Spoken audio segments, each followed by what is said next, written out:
बिस्मिल्लाहिर्रहमानिर्रहीम। प्यारे व्यूअर्स, अस्सलाम वालेकुम। जैसा कि आज जो है मैंने एक बहुत ही ज़बरदस्त टॉपिक जो है सिलेक्ट किया है और इसमें वीडियो के साथ आप लोगों को ये पूरी दुनिया या यूनिवर्स में जो है वो दिखाना चाह रहा हूँ मैं। उसमें ये है कि पूरा वीडियो आखिर तक आप ज़रूर देखिएगा। और दूसरी बात ये है कि एक छोटी सी चीज़ मैं ज़रूर कहूँगा आप लोगों के साथ कि आप जो है मेरे चैनल को सब्सक्राइब ज़रूर करें और शेयर करें, ताकि जो है अच्छे से अच्छी वीडियो जो है मैं आप लोगों के लिए अपलोड करता रहूं। और आप जो है अब चलें और वीडियो देखते हैं, और ये पूरा वीडियो लाजमी देखिएगा, क्योंकि इसमें जो है बहुत अच्छी इन्फॉर्मेशन दी गई है कि ये यूनिवर्स या ये पूरी कायनात अल्लाह ताला की कुदरत ने किस तरह जो है ये बनाया है, और किस तरह ये प्लैनेट्स काम करते हैं, और कितनी ये यूनिवर्स जो है हमारी बड़ी है। इसमें अल्लाह ताला की जो कुदरत जो राज रखे हुए हैं, उन सब को एक्सप्लेन किया गया है। तो मेरी आप लोगों से रिक्वेस्ट है कि पूरा वीडियो देखें और सब्सक्राइब ज़रूर बनाया गया है। यहाँ वो तमाम चीजें मौजूद हैं जो जिंदगी के लिए बहुत अहम मानी जाती हैं। पानी, खाना और ऑक्सीजन। इतनी वसी और जायंट यूनिवर्स में दूसरा कोई ऐसा प्लेनेट हो या ना हो, लेकिन फिलहाल हम सिर्फ अर्थ को ही जानते हैं जहाँ पर इंसान बगैर किसी मदद के जिंदा रह सकता है। पर आज से 5 अरब साल पहले अर्थ का कोई वजूद ही नहीं था। जिस जगह पर आज अर्थ और हमारा सोलर सिस्टम मौजूद है, ये मिल्की वे गैलेक्सी का किनारा है। जब हमारा प्लेनेट नहीं था तो इसकी जगह यहाँ पर एक बहुत बड़ा बादल हुआ करता था। एक ऐसा बादल जिसमें सिर्फ मिट्टी और गैसेस भरी हुई थी। आखिर इस बादल में ऐसा क्या हुआ जो ये एक प्लेनेट में बदल गया, वही प्लेनेट जहाँ आज हम रहते हैं। मिट्टी और गैसेस के इस बादल को मॉलिक्यूलर क्लाउड कहा जाता है। इस बादल में डस्ट पार्टिकल्स थे, जिसमें रेत, सिलिकॉन और मुख्तलिफ मेटल्स के जर्रात भी शामिल थे।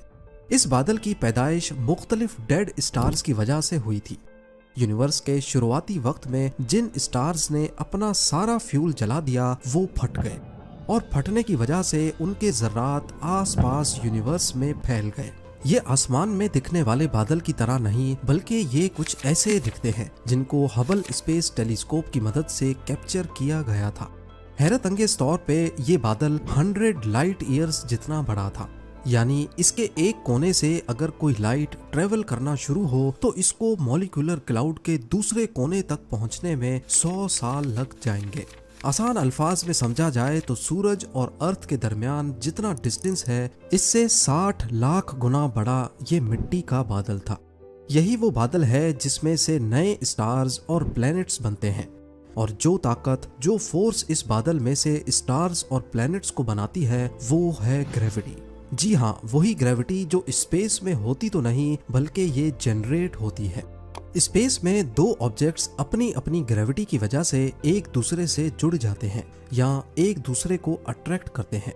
जिस ऑब्जेक्ट का मास ज्यादा होगा उसकी ग्रेविटी भी ज्यादा होगी।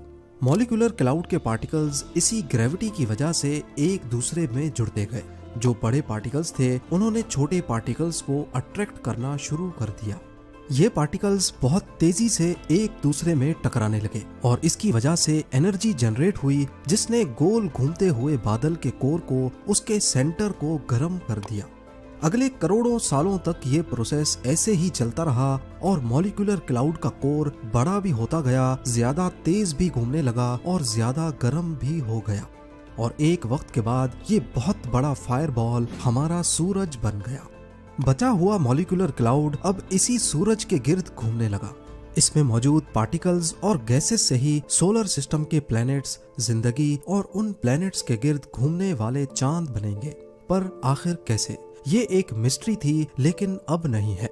मॉलिक्यूलर क्लाउड से स्टार यानी सूरज बनने के बारे में पहली बार एक हाइपोथेसिस 1700s में जर्मन फिलोसोफर इमैनुअल कांट और फ्रेंच स्कॉलर पियर साइमन की तरफ से पेश किया गया, लेकिन उस वक्त ये सिर्फ एक आइडिया था।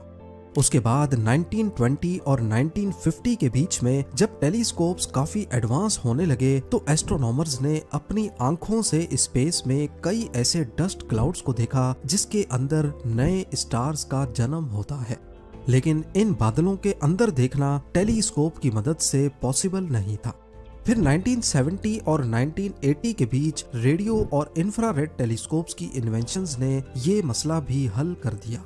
अब डस्ट और गैसेस के इन बादलों के अंदर देखना भी मुमकिन हो गया। एस्ट्रोनॉमर्स ने इंफ्रारेड टेलीस्कोप्स की मदद से मॉलिक्यूलर क्लाउड्स के अंदर नए स्टार्स को बनते हुए देखा। इससे ये साबित हो गया कि नए स्टार्स मॉलिक्यूलर क्लाउड्स के अंदर ही जन्म लेते हैं और बादल के बचे हुए पार्टिकल से बाद में प्लैनेट्स बनते हैं। पर यह प्रोसेस शुरू कैसे होता है, पहले इसके बारे में कई आइडियाज फ्लोट किए गए, लेकिन फिर मार्च 2003 में इंटरनेशनल स्पेस स्टेशन में एक एक्सपेरिमेंट किया गया जिसने सदियों पुराने इस सवाल का जवाब दे दिया। एस्ट्रोनॉट डॉन पैटेट ISS में मौजूद मुख्तलिफ चीजों के साथ एक्सपेरिमेंट करके ये देखना चाहते थे कि ये चीजें स्पेस में कैसे बिहेव करती हैं। उन्होंने पानी के बबल्स बनाए और उसके अंदर डिसॉल्व होने वाली टैबलेट्स को डाला, रंगीन पानी की भंवरें बनाई और एक प्लास्टिक बैग में नमक डालकर उसे स्पिन किया। इन एक्सपेरिमेंट्स का मकसद वैसे तो कुछ और था, लेकिन उनके आखिरी एक्सपेरिमेंट ने सदियों पुराने सवाल का जवाब दे दिया। जब नमक को प्लास्टिक बैग में डाला गया तो थोड़ी देर के बाद सॉल्ट पार्टिकल्स एक दूसरे के साथ चिपक गए, क्योंकि स्पेस में ये पार्टिकल्स एक दूसरे को अट्रैक्ट करते हैं। साइंटिस्ट्स का मानना है कि मॉलिक्यूलर क्लाउड के अंदर छोटे बड़े जर्रात जो सारे सूरज के गिर्द एक ही डायरेक्शन में घूम रहे थे, वो आपस में इसी नमक की तरह जुड़ गए और यहीं से प्लैनेट्स के बनने की शुरुआत हुई। करीब 4.5 अरब साल पहले मॉलिक्यूलर क्लाउड में भी इसी तरह पार्टिकल्स मिलकर एक झुंड बनाने लगे, ठीक उसी तरह जैसे डॉन पैडेट के एक्सपेरिमेंट में नमक के जर्रात एक दूसरे से मिल रहे हैं। जब इस झुंड का साइज 1 किलोमीटर तक यानी एक पहाड़ की साइज जितना बड़ा हो गया तो इसकी अपनी ग्रेविटी इतनी ज्यादा हो गई कि इसने आसपास के पार्टिकल्स को भी अपनी तरफ अट्रैक्ट करना शुरू कर दिया, ठीक उसी तरह जैसे वैक्यूम क्लीनर मिट्टी को अपने अंदर सक करता है। अगले 30 लाख सालों तक ये प्रोसेस ऐसे ही चलता रहा और जर्रात के झुंड में से 20 प्लैनेट्स उभर कर सामने आ गए जो सारे सूरज के गिर्द घूम रहे थे। अब क्योंकि ये 20 प्लैनेट्स काफी बड़े हो चुके थे, इसी वजह से इनकी अपनी ग्रेविटी ने ऑर्बिट के दौरान एक दूसरे को अपनी तरफ अट्रैक्ट करना शुरू कर दिया और आखिरकार इनकी आपस में टक्कर होने लगी।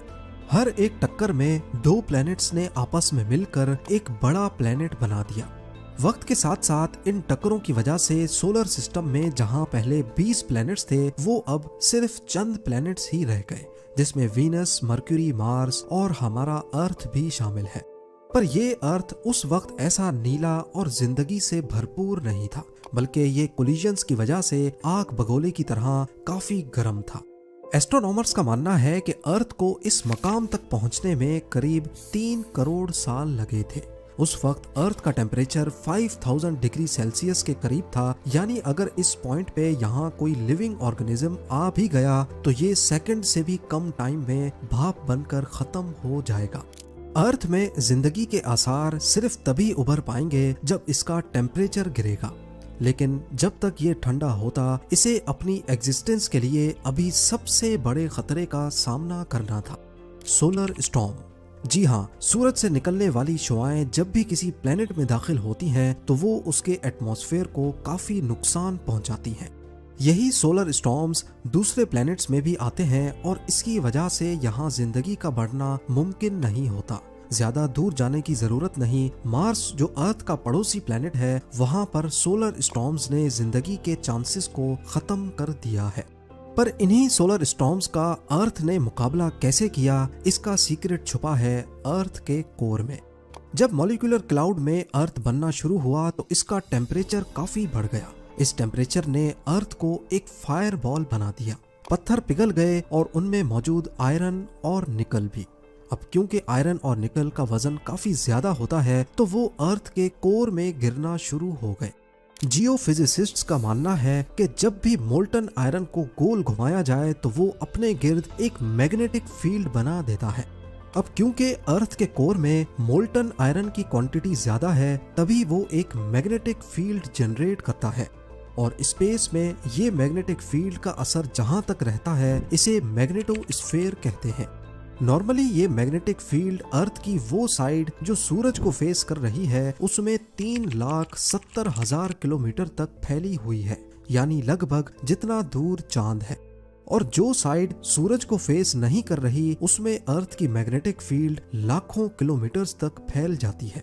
यही वजह है कि सूरज से निकलने वाली रेडिएशंस को मैग्नेटिक फील्ड रोक देती है। नॉर्थ और साउथ पोल पे ये मैग्नेटिक फील्ड कम है, तो यहाँ पर ये रेडिएशन एटमॉस्फेयर में दाखिल होकर पार्टिकल्स के साथ मिलकर अरोरा इफेक्ट पैदा करती है, जिन्हें हम नॉर्दर्न और सदर्न लाइट्स भी कहते हैं। लेकिन ये रेडिएशंस इतनी कम हैं कि इसका कोई नुकसान नहीं होता। नया अर्थ जिसने सोलर स्टॉर्म्स का मुकाबला तो कर लिया, पर अभी भी ये जिंदगी के लिए परफेक्ट नहीं था। अर्थ को एक और मुश्किल तरीन मरहले से भी गुजरना था, एक प्लेनेट कोलिजन। इसका हम इंसानों को पता कैसे चला, इसके लिए हमें 1960s में जाना होगा। अमेरिका ने कई अपोलो मिशंस प्लान किए और एस्ट्रोनॉट्स को रिसर्च के लिए चांद पर भेजा। पहले ये माना जाता था कि चांद अर्थ का ही टुकड़ा है जो किसी वजह से अर्थ से अलग हो गया। लेकिन जब एस्ट्रोनॉट्स चांद पर गए और वहां पत्थरों के कुछ सैंपल्स लेके आए तो देखने में ये पत्थर अर्थ पर पाए जाने वाले पत्थरों जैसे नहीं दिखते थे। ऐसा मालूम होता है कि इन पत्थरों को जलाया गया हो। मजीद इन्वेस्टिगेशन से मालूम पड़ा कि चांद और अर्थ के पत्थर में मौजूद ऑक्सीजन आइसोटोप्स एक जैसे हैं, जिससे ये साबित होता है कि चांद था तो पहले अर्थ का ही हिस्सा, लेकिन बहुत ज्यादा गर्माइश ने इसका ये हाल किया है। इतनी ज्यादा गर्माइश सिर्फ एक ही चीज पैदा कर सकती है और वो है किसी और प्लेनेट का टकराना। जब अर्थ आहिस्ता आहिस्ता ठंडा हो रहा था, उस वक्त एक दूसरा प्लेनेट अर्थ की तरफ बढ़ने लगा। ये प्लेनेट करीब मार्स की साइज जितना बड़ा था और इसको थिया का नाम दिया गया है। जब थिया अर्थ से टकराया तो बहुत सारी एनर्जी रिलीज हुई। अर्थ और थिया के जलते हुए टुकड़े आसमान में फैल गए और आखिरकार अर्थ को ऑर्बिट करने लगे। अर्थ को ऑर्बिट करते ये टुकड़े अगले हजारों सालों तक उसी तरीके से एक दूसरे से जुड़ते गए जैसे मॉलिक्यूलर क्लाउड में पार्टिकल्स जुड़े थे, और यूं जन्म हुआ चांद का। पहले चांद अर्थ के काफी करीब था। एक्सपर्ट्स का कहना है कि अभी जितना हमें चांद दिखता है, पहले ये 15 टाइम्स ज्यादा बड़ा था। लेकिन आहिस्ता आहिस्ता करीब 1.5 इंचेस पर ईयर के हिसाब से ये अर्थ से दूर हो रहा है। आपको यहाँ बताते चलें कि थिया का अर्थ के साथ हौलनाक टकराव और चांद का पैदा होना, ये वो दो इवेंट्स थे जिनकी वजह से आज हम इस दुनिया में मौजूद हैं। साइंटिस्ट्स का मानना है कि ये दो इवेंट्स अगर नहीं होते तो शायद अर्थ पर कभी जिंदगी आ ही नहीं पाती। पर आखिर कैसे? जब मार्स के साइज जितना प्लेनेट अर्थ से टकराया तो इसने अर्थ को एक साइड पे झुका दिया, इसको थोड़ा सा टिल्ट कर दिया। अर्थ जो पहले अपने एक्सिस पे ही रोटेट कर रहा था, अब ये 23.5 डिग्रीज के एंगल पे टिल्ट हो गया, और इस टिल्ट ने अर्थ को दिए मुख्तलिफ किस्म के मौसम। जैसा कि आप जानते हैं कि जमीन की एक फुल रोटेशन एक दिन को जाहिर करती है और सूरज के गिर्द एक पूरा चक्कर एक साल को।